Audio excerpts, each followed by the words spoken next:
Jumatatu ya nguvu zaidi ambayo Mwenyezi Mungu ameweza kutupatia, ameweza kutubarikia nayo. Ikumbukwe na nikukumbushe tu ya kwamba imegharimu mkono wake, imegharimu uwezo wake, imegharimu mkono wake sisi kuweza kuamka asubuhi ya leo, sio kwa nguvu zetu wala kwa werevu wetu wala kwa ujanja wetu wala kwa kisomo chetu wala kwa hekima yetu. Hapana, hapana, hapana. Imeweza kugharimu mkono wa Mwenyezi Mungu, ndiposa leo hii tumeamka tukiwa wazima boheri wa afya.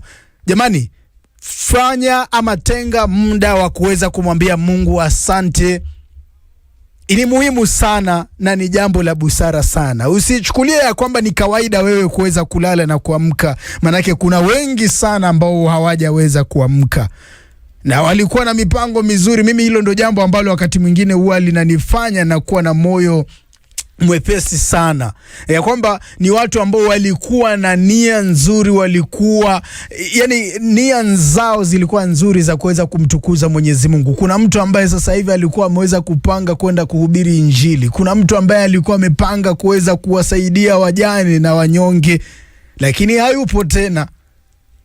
Jamani, tuweze kujizoesha na tuwe na mazoea ya kuweza kumwambia Mungu asante. Sio kwamba kila mara tunamwendea tu Mwenyezi Mungu kwa kulia na tunaomba haja zetu ziweze kutimizwa, lakini hata zinapotimizwa tunakuwa ni wagumu wa kuweza kusema asante. Tenga muda, fanya muda na Mwenyezi Mungu uweze kumwambia Mungu asante.